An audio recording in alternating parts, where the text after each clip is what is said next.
Hello, boils and ghouls. Welcome to Watchers Podcast with your hosts, Brad and Colson.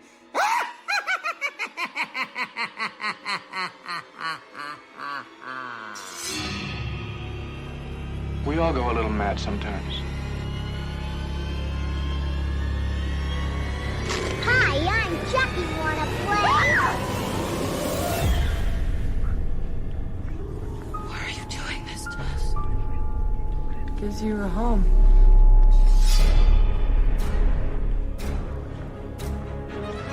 I met him 15 years ago. I was told it was nothing left. No reason, no conscience, no understanding, and even the most rudimentary sense of life or death, of good or evil, right or wrong. What's your favorite scary movie?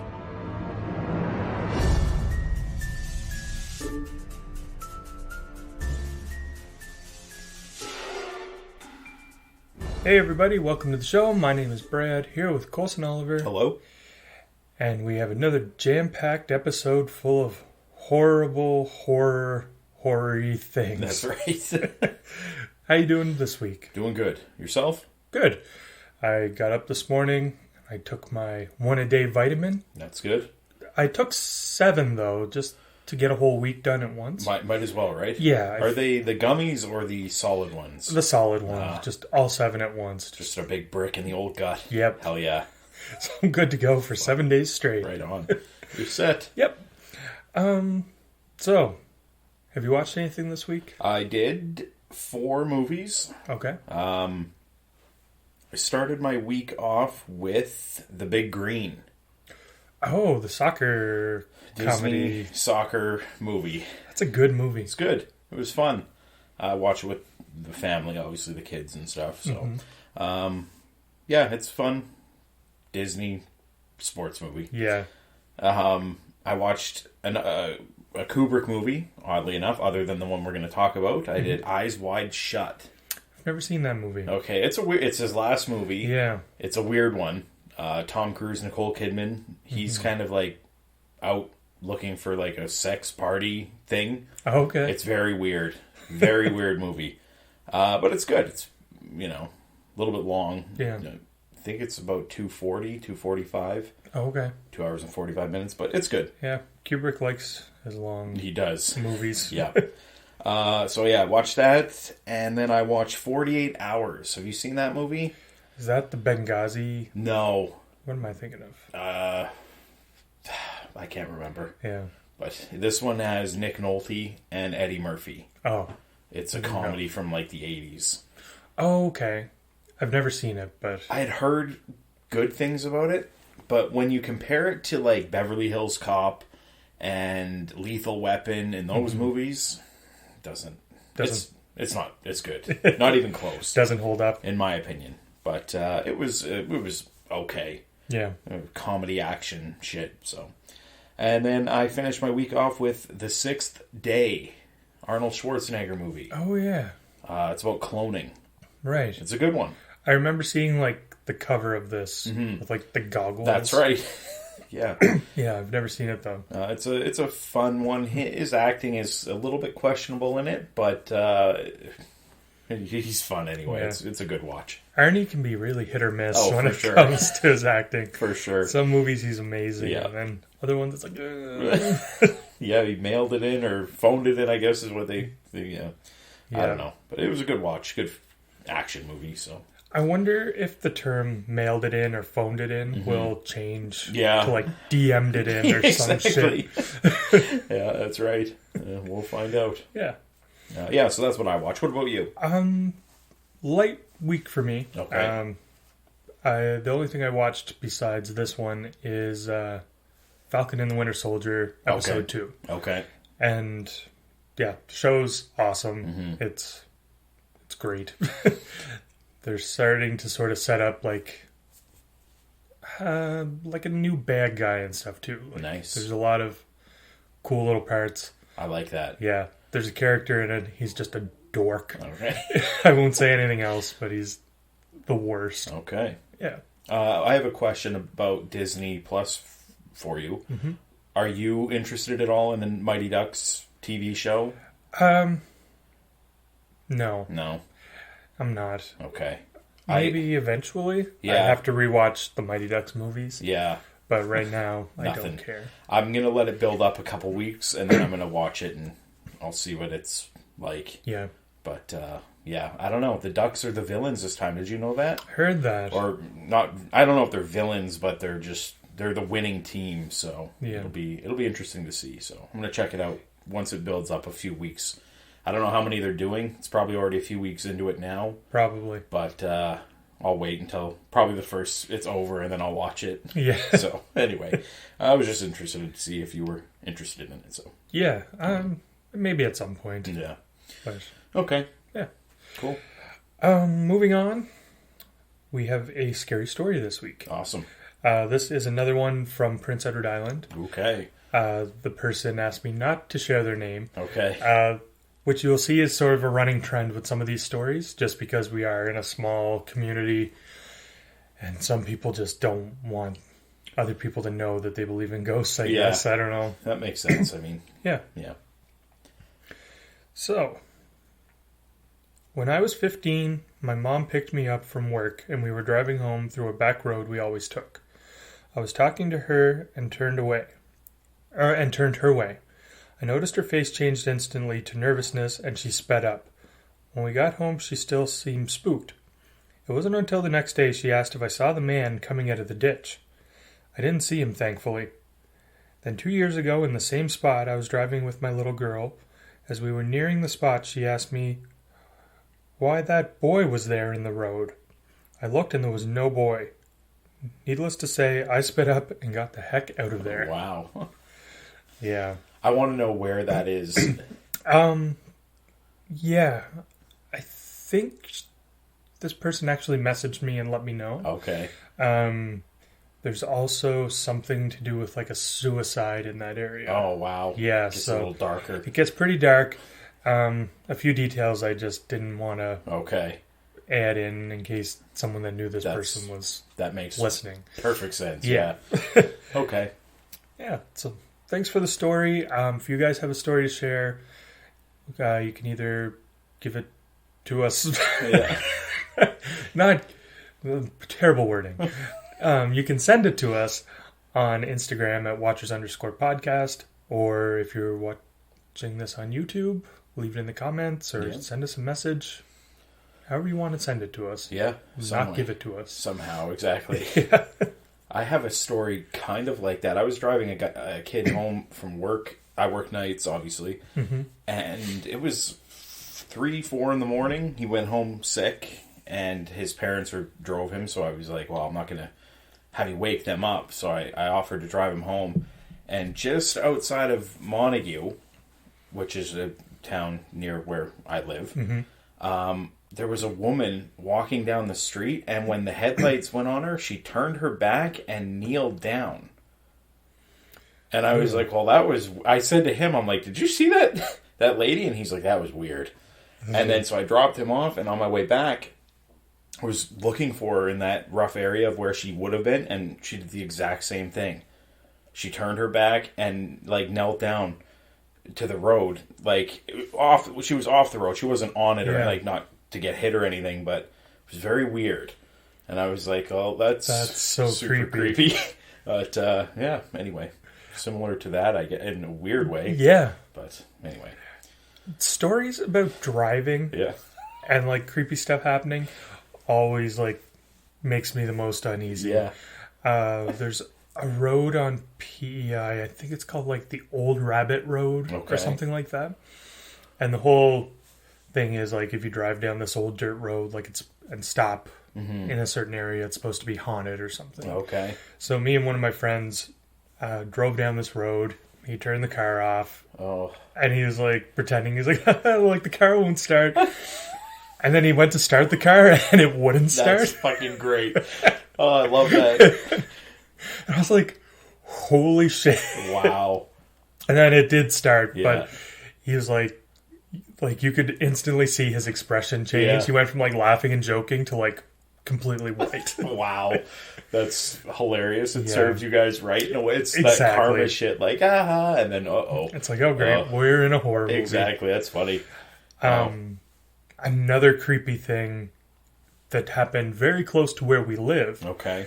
I was coming out of a road and turned left in the middle of the night, and as I turned, there was a girl sitting on the yellow line, like with her legs crossed, laughing. And at first I was just like, what the fuck is going on? Jeez. And then I look and I notice like her friends are on the side of the road and they're Right. all drinking, and they like grab her and take her off the road. Right. But for a split second I was like, I'm dead. Yeah, that's like, this is creepy. it. Wow. Yeah, there's tons of stories like that around Prince Edward Island. Yeah. It's Wow. yeah. There's so many places where there's like haunted stretches Yeah. of roads. Yeah. Wow. It's cool. Very cool. Yeah. Awesome. Yes, that's a rant that we got on. Yeah. Now we're on to our review for this week. That's right. It is The Shining. Right. Because we don't want to get sued. Exactly. That's There's right. an 8.4 on IMDb. Yeah. Directed by Stanley Kubrick. Kubrick. Yep. That's our new one now. Yeah. Walking. Yeah. Yeah. Not a first time watch for me. No, me either. Yeah. Probably no one listening except my wife. She still hasn't seen it. Oh, really? Yep. Okay. But she'll probably listen to this and then she won't want to watch it anyway Right. because she'll have it spoiled for That's her. right. Because there's going to be spoilers. There will be spoilers. Do you want to give a rundown? Sure. So the plot is a family heads to an isolated hotel for the winter where a sinister presence influences the father into violence, while his psychic son sees horrific forebodings from both past and future. Mm-hmm. So that's a quick plot thing. Yeah. We'll talk about some other shit as we go through this. Yeah. Cast, we have Jack Nicholson. He plays Jack Torrance. We have Shelley Duvall playing Wendy. Danny Lloyd plays Danny. And Scatman Crothers plays Halloran? Holler? Yeah. Anyway. So yeah. How have you seen this a lot, or is this one that you've seen a couple times? This would have been my third watch Third of this watch, film. okay. So it's still sort of fresh to you. You're still kind of picking up on things. Yeah, it's been a few years since Okay. I've actually watched it. Okay.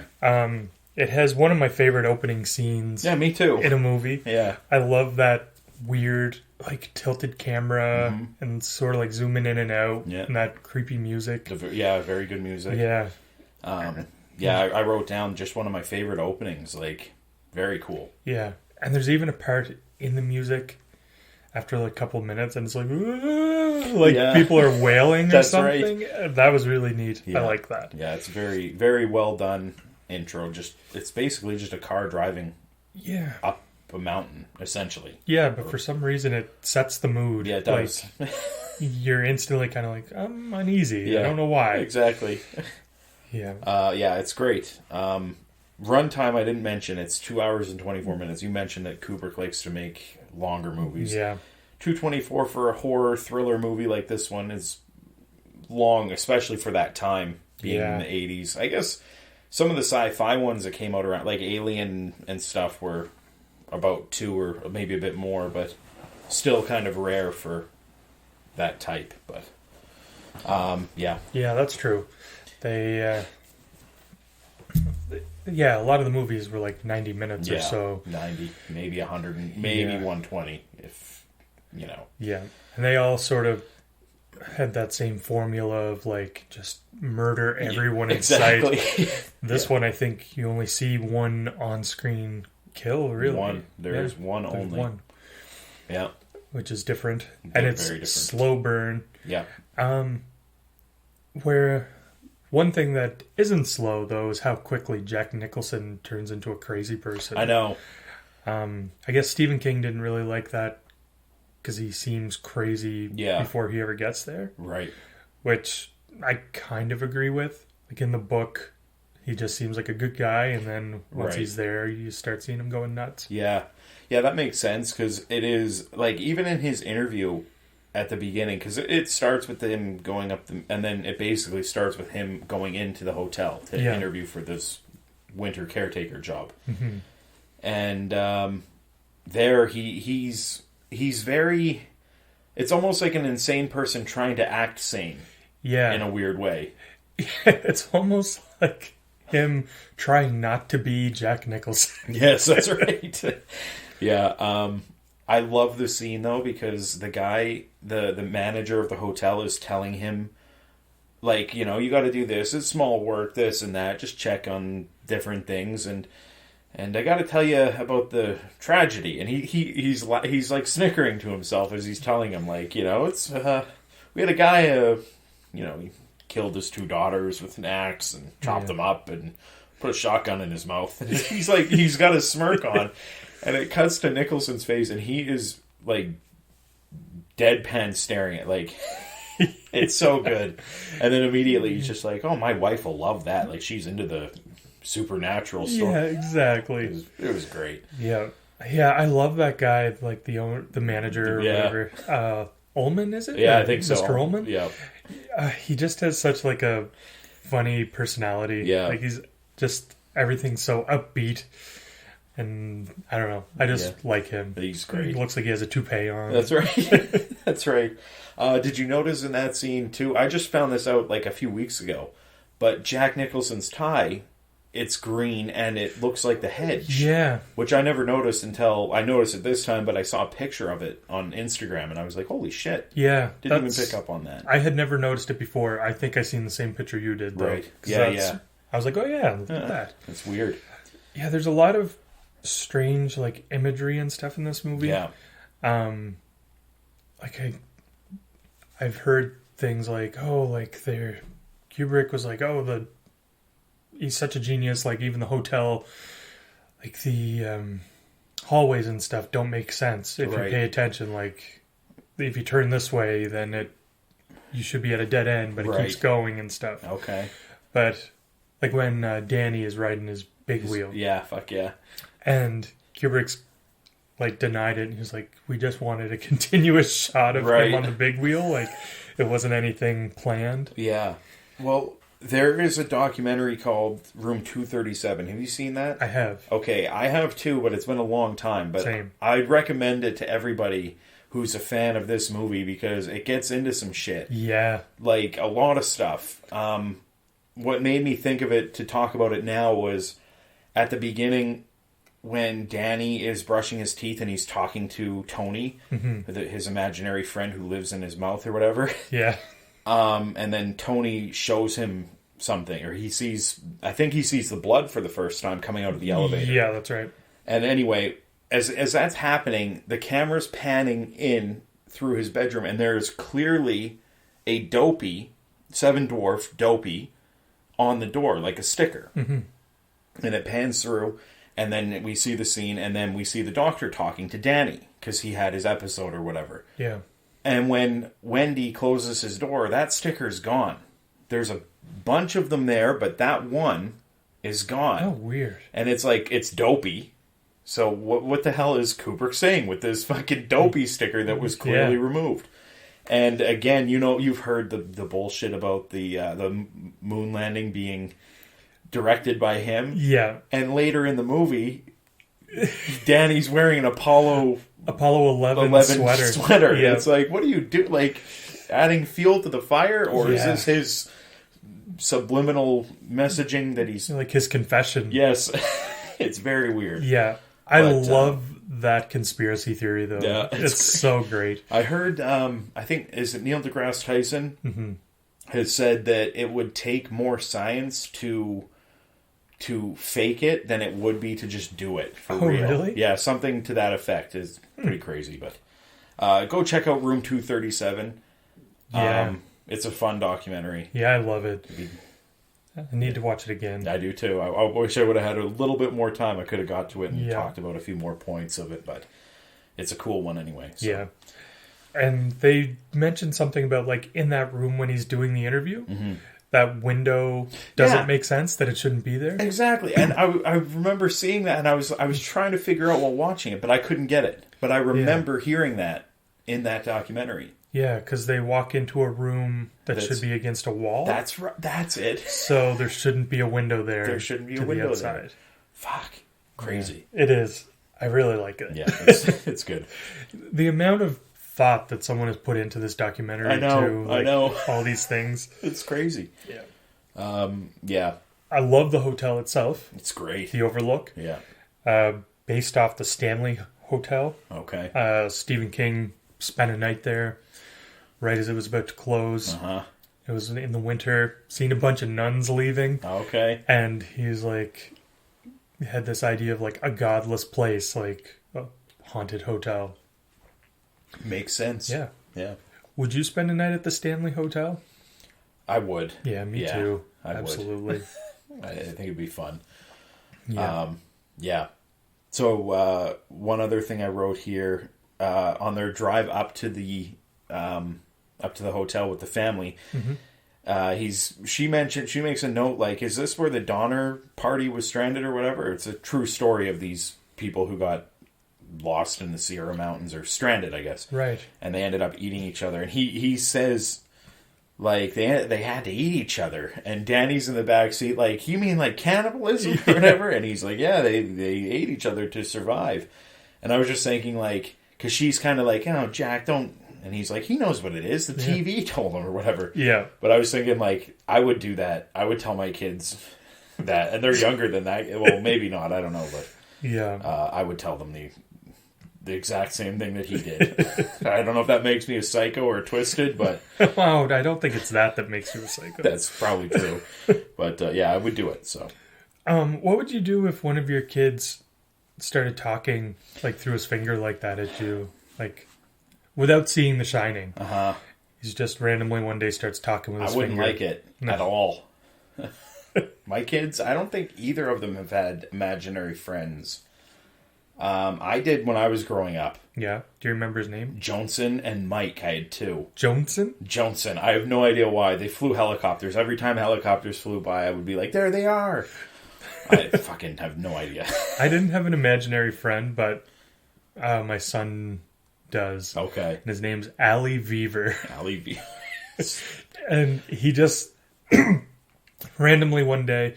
He was out in the yard, like, running around. Yeah. And he's like, I'm having a race. And I'm like, oh, who are you having a race with? And he's like, Allie Weaver. And then it would, like, get kind of creepy because we'd be driving. And he'd be like, yeah, Allie Weaver came with us. Like, he's sitting here. And I'm like, oh, okay. Yeah.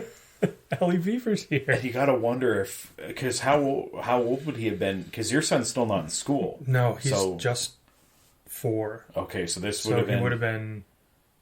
Between 2 and 3? Oh, hell yeah. So he could have been seeing... They always say, like, maybe we, when we were kids, could see things, and then that just goes away. Yeah. So maybe... Yeah, he would have been 3. It would have been, like, a year ago. Okay. Because it was right around, like, when COVID started. Okay.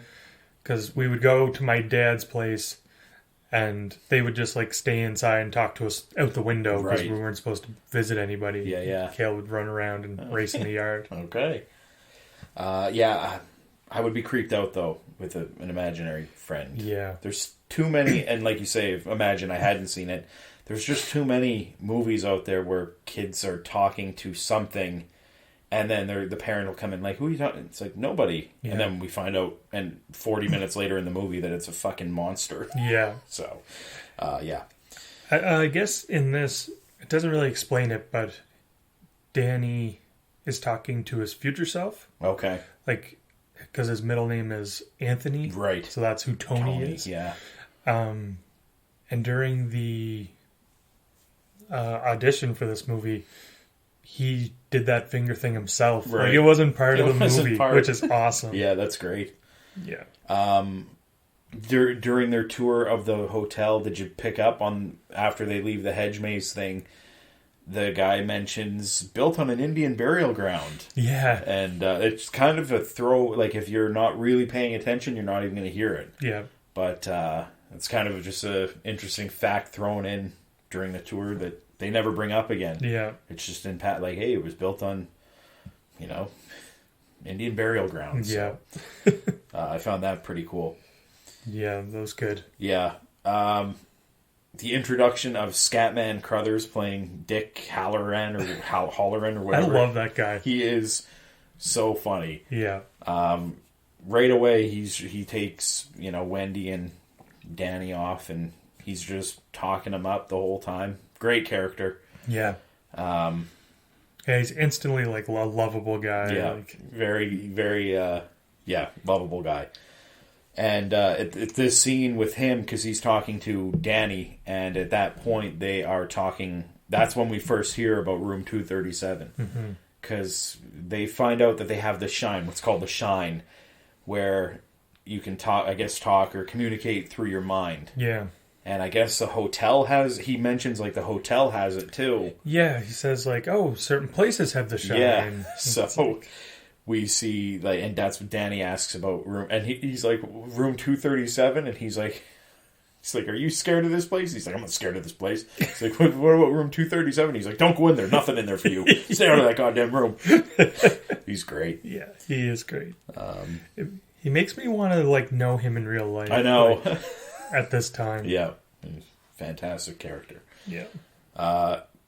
Yeah, Danny, and you mentioned Danny cruising on his big wheel. Yeah. How fun would that be? I thought the same thing. Every time I watch this movie, I'm like, yeah, that's the dream. Exactly. Like, you can get adult-sized big wheels now, I think. So, yeah, you can. We should make this happen. Definitely.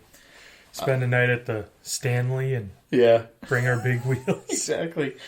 And the other thing that I have here is, because Jack Nicholson's up there, or Jack Torrance, he's up there to write a book. And there's one scene where he's in the gigantic office. It's a dining room or whatever. Mm-hmm. But he's just fucking firing a tennis ball at the wall. That looks fun, too. Again, just so much fun. Yeah. And that was his idea, I think. It was in the script right. It said, like, Jack is not working today or something. Bring a tennis ball. Throw it against the wall. And yeah, Danny, as he's hauling around, that's the first time we see room 237. Mm-hmm. And it's such a great shot because he's just pedaling along, and it could be a 40-second follow. Yeah. With nothing. And then as he goes by, he just kind of looks and stops and looks back at the door, and you see 237. Yeah. And you're like, oh shit. And he gets off his bike and he goes and he touches the door, and then I think he sees a flash of something. He just gets on his big wheel and fucking hauls away. But, I just like the slow build to, like, what are we going to be seeing here, Yeah. And that kid, what's his name? Danny Lloyd, I think, that plays Danny.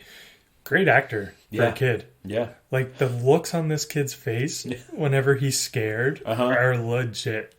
Very, very, very much so. Yeah. Yeah. Now, I gotta say that this movie, to me, I've seen this movie so many times that I don't even see it as a horror movie thriller anymore. I watch this movie as a comedy. This is a funny movie after you've seen it as much as I have. Yeah. There's a lot of stuff that I literally just laugh out loud at. And this is one of the first ones I have written down. He's in the room typing. And she comes up and she's like, "Hi, hon, how's it going?" Her fucking dumb attitude, happy-go-lucky shit. Yeah. And he snaps on her like, it's hilarious. He says, if you hear me typing, and he does the tap, tap, tap, tap, or you don't hear me typing, or whatever the fuck it is I'm doing in here. And her face, she's just like, and he tells her, like, leave him alone. Yeah. And it's great. I love it. Yeah, it's really funny. Yeah. I feel bad for her. Oh, yeah. Like, even Shelley Duvall, like, making this movie. The worst, right? Oh, because... read the trivia on this movie. It's pages and pages and pages. Yeah. Like, you can scroll forever. I remember, like, in the making of... There's a documentary, I forget the name of it. It's like a making of The Shining as well. Okay. And it's like... Kubrick just treated her like shit the whole time. And, like, wouldn't let anyone else be nice to her either, to keep her in this, like, mental state. Yeah. Like, she said, making the movie, she cried so much that she had to have water all the time because her tears were dehydrating her. That's like, right. It's insane. Yeah, awful. Yeah. And Kubrick's known for his, like, he'll do sometimes, like, 50 or 60 takes on something. Oh, yeah. There's shots in this that were over 100 apparently. Yeah, and I read another thing on the scene where she's walking up the stairs like backwards or whatever. The equivalent of takes that they did was like her walking up the Empire State Building. Yeah. Or something to that effect. Yeah, there's a scene where she runs upstairs. Okay. Yeah. And they just made her do it so many times that it's... Yeah. Wow. But yeah, Wendy is a great character. She is. Like... And this is another... I wrote this down because when she goes into the... She's trying to make a phone call or whatever, and the phone lines are down. So she goes to the radio, and her attitude in that office when she's calling the police station, like, KDK 12, calling KDK 1. And they get on there, they're like, KDK 1 and whatever. And she's, hi, how are you? Yeah. And they're like, you know, they talk to her enough, and then they're like, anything else, ma'am? Or, you good? And she's like, I'm okay, I guess. He's like, okay, keep your radio on. If you need us, just call us. Like, fucking leave us alone. Yeah, she's great. She's like the mirror of Jack Torrance. Like, he's so cranky all the time. And, like, she's excited about everything. Yeah. Like, she goes into the place and it's like, oh, we just redid this room. Oh, pink and gold are my favorite colors. Like, she's just... And the other thing is she's essentially doing, like, most of... We don't see him do anything. Yeah. She does all the cooking. She does even, like, the maintenance work. You see her with a clipboard going around checking the boiler pressure and stuff. Yep. Or whatever the hell she's doing in there. And it's just funny that he's in his fucking humongous office room thing typing his dumb story, but... Yeah, that story sucks. Yeah, it sure does. Yeah.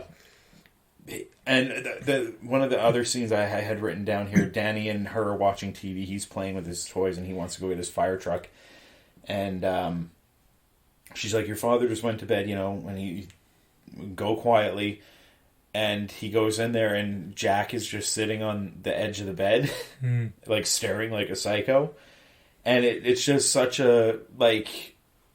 I think they did good of the getting worse and worse and worse as the movie goes on. Yeah. Because we should also mention, as the movie goes on, like, it starts like 1 month later, and then like 1 week later or whatever, and then Monday, Thursday. Yeah. You know, it's just going through, and we're just kind of seeing him getting more and more nuts. Yeah, exactly. And that's a great scene with him just sitting there staring, and I never hurt you, Danny. It's great.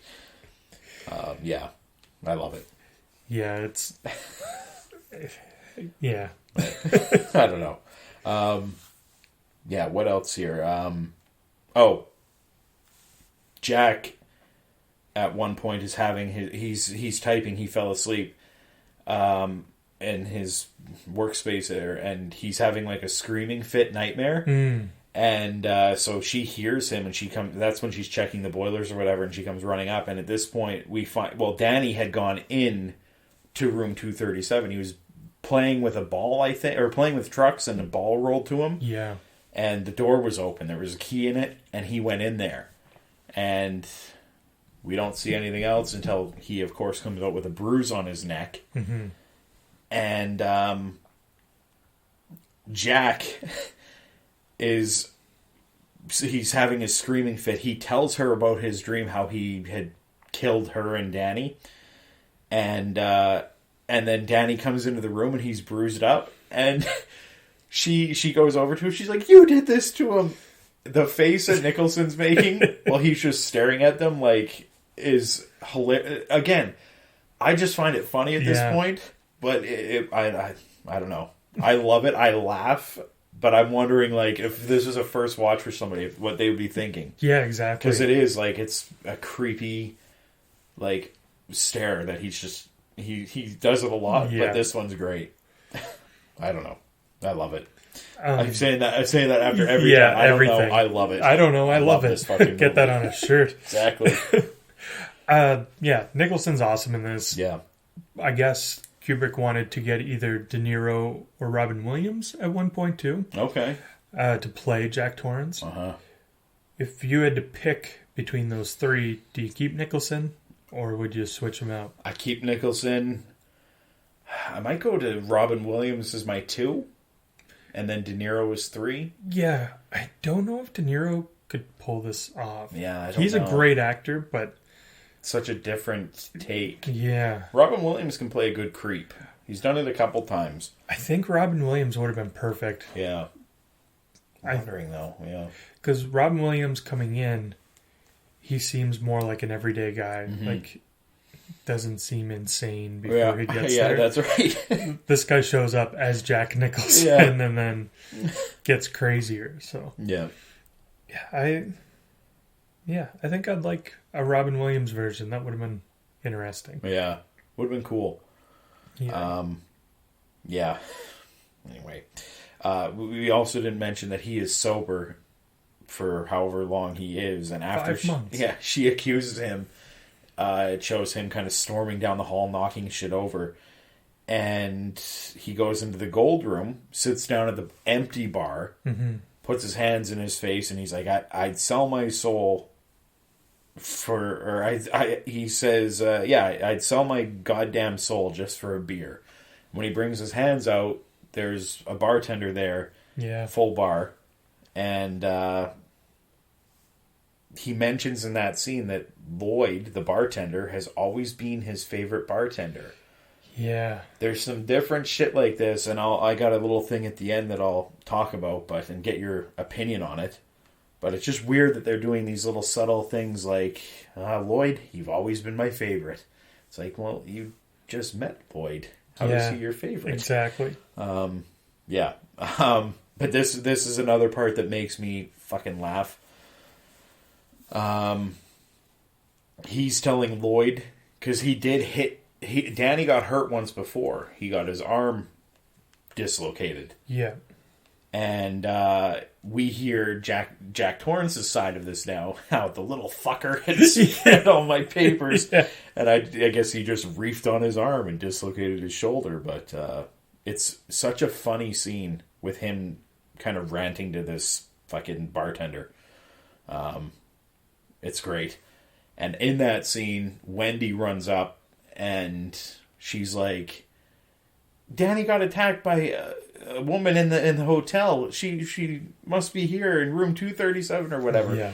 And again, he's staring at her, letting her rant. And then he just goes, are you out of your fucking mind? And of course, again, I'm just howling at it. Yeah. It's so funny to me. Yeah. Jack, I agree with you. He comes off almost comedic. Yeah. More than scary to right. me. And I don't know, yeah. Anyway. Just his reactions to stuff. Yeah. And, all his facial expressions, everything. Yeah, maybe I wish I could remember how I felt the first time I watched this movie. I know. Was I freaked out by him or did I find it funny then too? I don't know. Because it's kind of ruined for me at this point where I said at the beginning, this is a comedy to me. Yeah. I have it in my horror section, but I should have it in comedy because it's fucking great. Now, this next scene, I will say, I do remember this when I was a kid. Danny contacts Halloran using the Shine as Jack goes in to investigate room 237. Now, he walks into the room and there's a naked woman in the bathtub. Yeah. And she pulls the curtain back and he's again staring, but when he sees her tits and her get up, he smirks. It's fucking great. Does a Joker smile. Yeah, exactly. Now she walks up and they start kissing and he's hugging her, holding her tight. And he looks in the mirror and it's a fatter, very old, decaying woman. And I remember watching this at maybe 10, 11, or 12, and it really freaked me out. Yeah, that's a creepy scene. Very creepy, because she starts laughing and coming at him and he's backing out of the room, and it's you see her full frontal, she's rotting. Yep. Very creepy. Yeah. And I do remember that. That's the one scene that sticks out in my mind as being oh my god, I'm fucking terrified now. Yeah. From childhood. And that's when you vowed never to see boobs again. Exactly. Not decaying ones, anyway. So, yeah. Yeah. There's the weirdest scene in this whole movie is the guy in the, dog suit or whatever. Oh, yeah. And that's, very weird. I got a little note on that. Yeah. Yeah. One other thing that I have because Halloran or whatever. Did you see he's got the naked women on his wall? No. The one has the biggest afro that you'd ever see. It is huge. It looks like it looks like a prop gift or a prop thing at like a party or joke like a store. novelty store. Yeah, That's funny. It's enormous, and he's just laying there watching TV as Danny contacts him. And I will say, the police in this movie, compared to other horror movies, are probably the best police ever. Yeah. They're like, he's like, I'll call up there. Call me back in about 20 minutes. And he's like, okay, thank you. And then he does, and they're like, yeah, we can't get in touch with him. We're going to keep trying. It's like, what? Yeah. Normally the police would be like, you're crazy. Go back to fucking watching TV, old man. Exactly. But they actually helped him out, so good cops. Yeah. And the moving ahead in the movie, back to Jack, he's going down, and there's like a party going on now. Mm-hmm. It's full. The gold room or gold. Yeah, the gold room. Yeah, it's filled with people. Yeah, and he gets a drink spilt on him. This is one of my favorite parts in the movie. It's Grady. We find out who spilled the drink on him. Now he takes him. We'll take him to the bathroom. So right away, starts cleaning him off, and he's like, he gets his name. He's, whatever, Grady or whatever. Yeah. And he's looking at him like, he's like, you chopped your kids up and whatever. And he's like, well, I don't remember that. Yeah. And this Mr. Grady guy might be one of the funniest characters in film history. Because when Jack calls him out on it, and he tells him, like, you blew your brains out.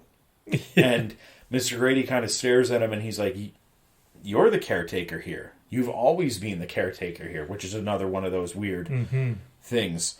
But then the way that that he just delivers his lines here, he says, do you know your son is attempting to bring an outside party into the situation? And just the delivery that he has. And then later on, he says something about his son being, he's a rambunctious little kid. A rather naughty boy, if I may be so bold. and then he's telling his story about how his daughters tried to burn the hotel down. Yeah. I corrected them. And then my wife tried to get in my way, and I corrected her. It is fucking hilarious. I was dying. I had to rewind it and watch it again because he's just so funny.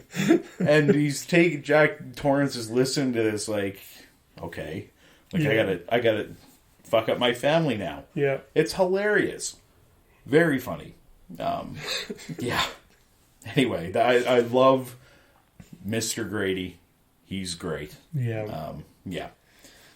And Nicholson's very impressionable in this movie. Very. Yeah. If someone said to me, like, hey, you got to kill your family, I'd be like, no, I don't think so. Yeah. But for him, he's like, no, I guess. I guess so. Let me get the axe. Yeah, exactly. Yeah, Wendy, she's planning her escape at this point because Jack is completely gone. Yeah. She kind of knows it. And this is the first time we hear Red Rum from Danny. It's not actually Danny. Tony has taken over. Red Rum. Exactly. So Danny's gone. It's now Tony who's running the show. And Stephen King didn't even know that Red Rum spelled murder backwards. Oh, really? He just... It was the name of a racehorse. Oh, wow. And so he liked it. Great name for a horse. Yeah. A lot of Red Rum tattoos. You see those? Yeah. I want to get one because I have the horror thing going on. I want to get it across my chest, like under my neck almost, so that when I brush my teeth, it just says murder. You should get a tramp stamp. I can never see it though. I don't understand why people would do that. You just gotta go to yoga more. Yeah, that's true. Yeah, exactly. It's like, why are you here? So I can see my own tramp stamp. Exactly. And downward dog. That's right. Yeah, so anyway, this is when Wendy finds his book. It's hilarious because she goes up to and it says, all work and no play make Jack a dull boy. Mm-hmm. And she's flipping through, and it's even typed out like a book. Yeah. Like there's paragraphs, and some of them are weird, and he did different designs and shit, but for the most part, it's structured like a book would be. And it's just the same words repeated hundreds and hundreds and hundreds of times. And it's such a funny scene. Yeah. And I guess Stanley's secretary had to type all that out. Oh. It took her like weeks. Yeah, that would be the worst. I never even thought of that. Type that over and over and over again. Yeah, because if you did it all the same, you could just like photocopy it and have hundreds of copies. But the fact that each one is different, like I say, it's structured differently, that would suck. Yeah. Oh, brutal. He sounds like a dick. Who? Kubrick. Oh, yeah. Like Stanley Kubrick. Yeah. I would imagine that he was not the most pleasurable director to have. No. But, Genius, I guess. I guess, yeah. Depending on which movie it is. Yeah. I'm not totally sold on Space Odyssey. Oh, you don't like that? 2001? I like it. I like all of his stuff. I haven't seen the first, two that he did in the 60s, but and that was the other thing. He barely made movies. Yeah. Like, between Full Metal Jacket, which was 87, he didn't make another movie till 99. That was Eyes Wide Shut. Yeah. And, I think it was this and then A Clockwork Orange, or A Clockwork Orange and then this. Yeah. Just big gaps. Years and years. Yeah. But I think Full Metal Jacket's probably my favorite. Yeah. Maybe The Shining. Yeah, The Shining's probably my favorite of his. Yeah. Little foreshadowing for the ratings. Right. When Jack walks in on Wendy finding his book, and she's kind of swinging the bat at him, like, get away. And he's like, what are you going to do? He's kind of stalking her. She's backing up, crying. And he goes, something about Danny. She's like, I think we should take Danny to the hospital. And he goes, oh, when do you think we should take Danny to the hospital? And she goes, as soon as possible. And then he just goes, as soon as possible. Oh, it's fucking hilarious. And she's completely, finished at this point. She has zero energy. She's very lightly swinging the bat, trying to keep him at bay. And he goes, I'm not going to hurt you. And she interrupts him. And he goes, oh, you didn't let me finish. I'm not going to hurt you. I'm just going to bash your brains in. Bash them right the fuck in. Again, I'm just fucking dying. Yeah. It's really funny. It is funny. Delivery is great. And The Simpsons. I was just going to bring that up. We have to talk about that. Yes. One of the best spoof things ever. Ever made. Yeah. It's perfect. So good. Yeah. Homer and all his quotes in that movie. Yeah. It's like, no beer, no TV, make Homer something. Go crazy? Don't mind if I do!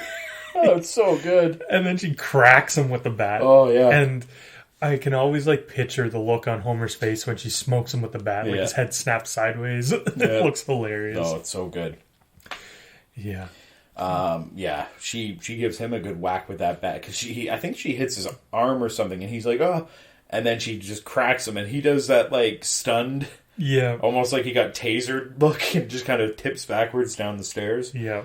It's very funny. Very good. Now, what was next here? Oh, yeah, she's dragging his body, and she's going to store him in, the food storage thing. Yeah, the walk-in. It's hilarious because he's starting to wake up, and she's pulling on the knob, or the handle, probably for 20 seconds before realizing that it's locked with, a little pin. What are you, stupid?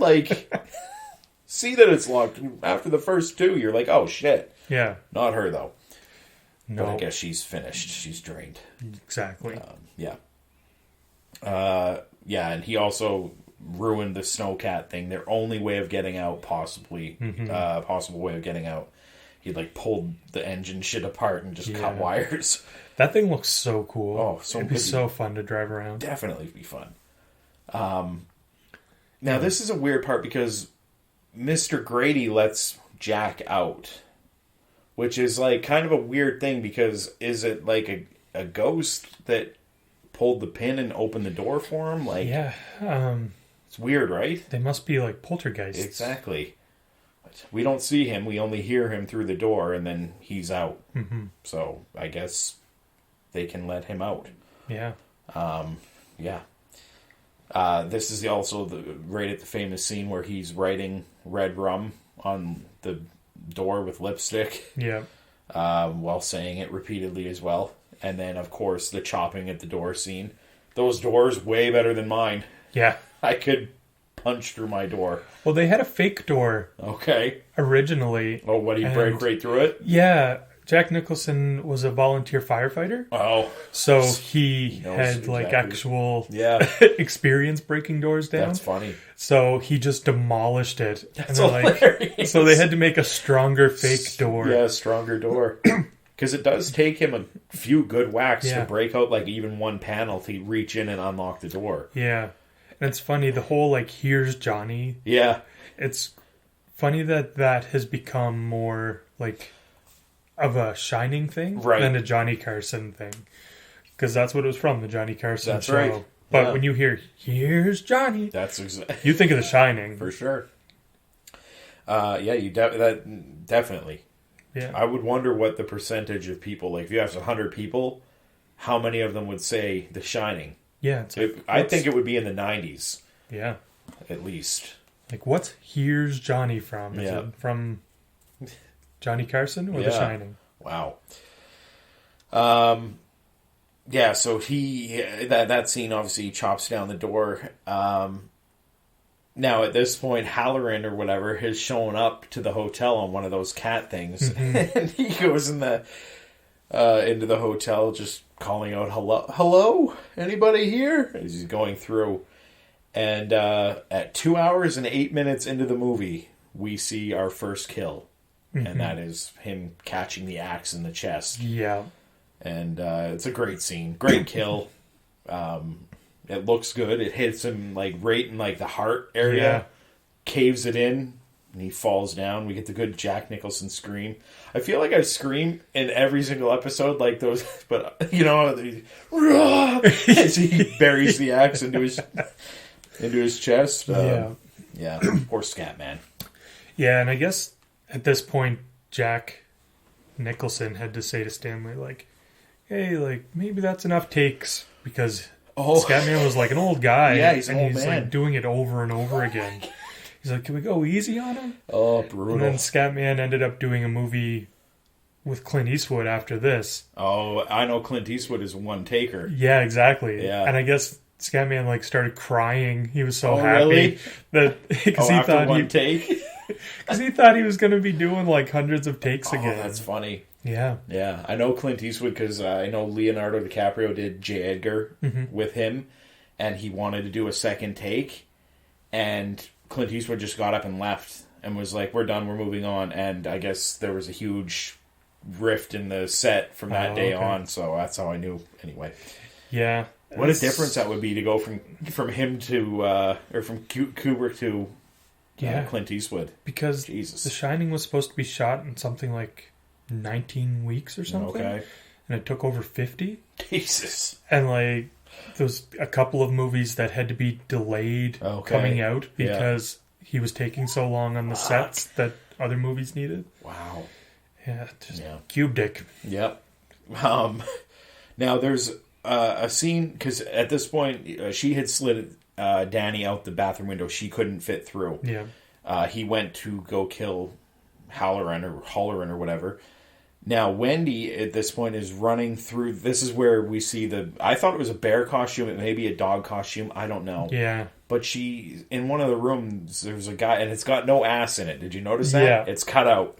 And he's clearly performing fellatio or something on this guy. And they just kind of sit up and look at her. What the fuck? That is weird. Yeah. In the book, they mentioned that there was a guy who was caught cheating on his wife or something. Okay. Someone. I forget now, but... Put that in there? Yeah. So I guess that's their... Weird. And the person had a bear costume or dog costume or something in that. Oh, okay. So that's the scene. They do a few things like that where it's if you read the book,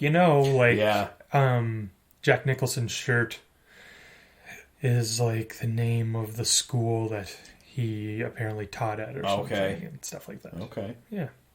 Weird. Yeah.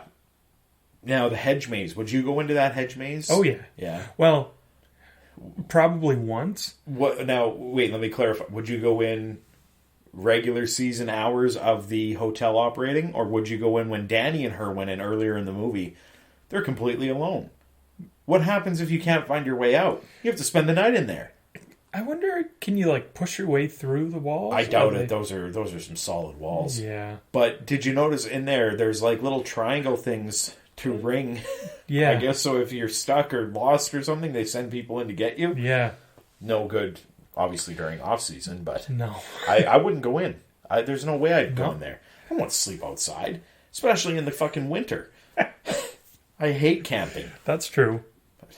Camping, I would go in normal time, like July. I'd go in there, but not in November.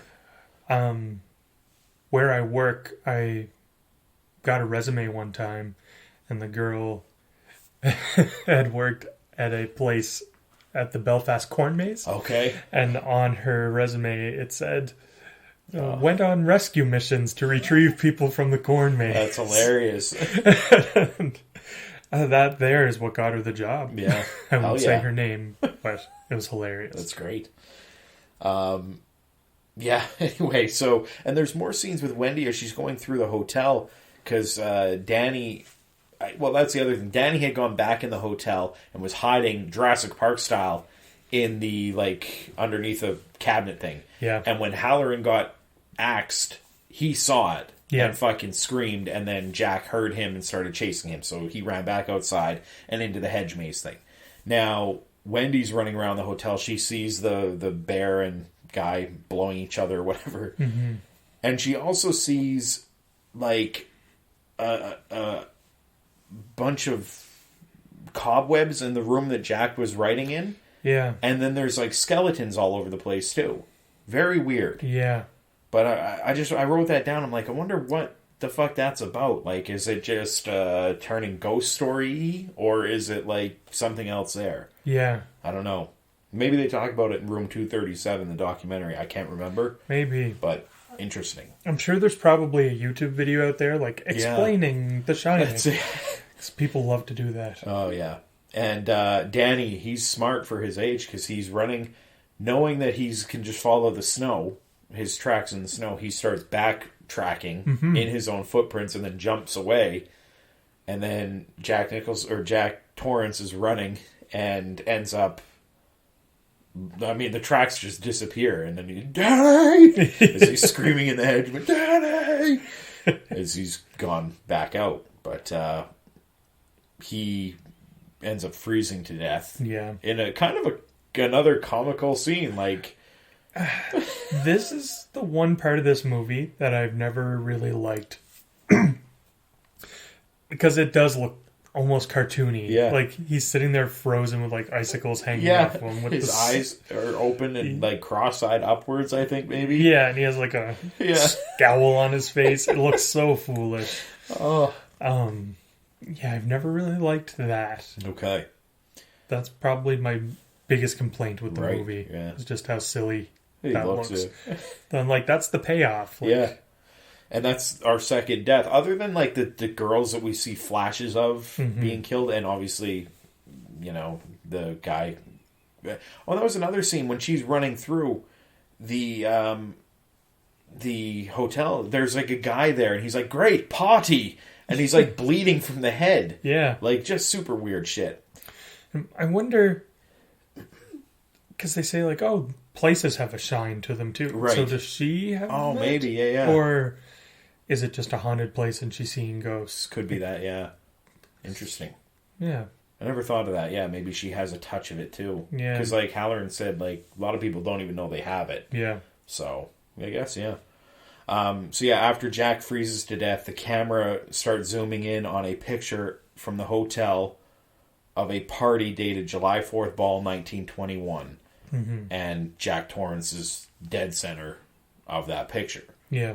So, why? Like, what?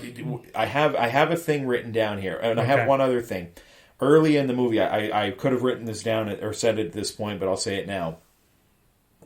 He mentions to her, I think it's when she brings him breakfast in bed, he says, when I came up here for my interview, it was as though I've been here before. I mean, we all have moments of deja vu, But this was ridiculous. It was almost as if I knew what was going to be around every corner. Yeah. And then he makes like a doo-doo-doo, like that sci-fi noise or whatever. Yeah. But it's just weird, like... So what were they going for there? And I found something online, and it says, the most debated element of The Shining's ending is the revelation of the final shot that Jack is present in a photo of the Overlook's 4th of July party in 1921. This could mean a few things. It could mean that Jack has, after communing with the Overlook's many spirits, simply been absorbed into death, or in death into its history, and now walks a haunted world where all eras seem to be happening at once. It could also mean that Jack was fulfilling some kind of twisted destiny by being at the Overlook, and the hotel is reflecting that. So I think the first one makes more sense to me. Me too. Like he's almost now... He'll be Mr. Grady in the next... Yeah. When the next caretaker comes up. Exactly. Type thing. Yeah, because... Yeah, that makes the most sense. Yeah. I guess there was a deleted scene. Okay. That did play in theaters for a little bit. I read something about that. Where the police go to show up. Uh-huh. And they say, like, oh, we couldn't find the body once we got up there. Right. I wonder... Yeah. If that whole scene being left in makes this part make more sense. That would makes sense in my head. You saying it, I'm like, okay, that kind of fills it in a little bit. But I don't know. Yeah. I have a little bit of trivia here. This is number 63 of all time in IMDb. Mm-hmm. Razzie Awards. Yeah. This has, if you don't know what the Razzie Awards are, they're for the worst of. Yeah. Worst actress and worst director. Yeah. Which now almost is like, people are like, it's one of the best. It's number 63 of all time. Yeah. Razzies, really? I fucking hate the Razzies anyway. I think they're silly because they just kind of pick on... If you made a really good movie last year and then you make one questionable, they're like, this guy's the fucking worst. Yeah. It's like, no, you people are. You're just picking on whoever you can pick on. Except for the time that Jack and Jill won a whole bunch of awards. Oh, yes. And Catwoman. Catwoman, yeah. But yeah, that's a trivia I have with this one. It's just Razzie Awards. Yeah. Weird. And it doesn't even make sense that Shelley Duvall was nominated for one. I know. Because she's fantastic in this. I know. And it's bizarre. Yeah. Stupid. Yeah. Thankfully, they didn't win those awards. That's right. Just nominated. Yeah. Body count is 2. Obviously, Halloran with his axe and Jack Torrance freezing. Yeah. Best kill, Scatman, I assume. Scatman. And the worst is obviously the freezing. Yeah. Anything make you jump in this movie? No. Yeah.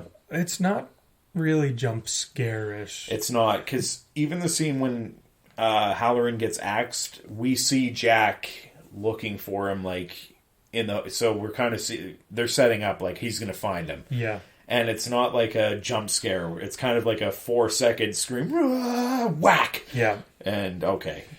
Yeah, the movie isn't that type of horror, I guess. Yeah. It's a slow burn with, like, creepy imagery and music that kind of gives you, like, that uneasy feeling. Yeah. And it's, like, grows as it goes on. That's right. Or it makes you laugh so much. That's right. It's ruined for yourself me. Like you. It's fucking ruined for me.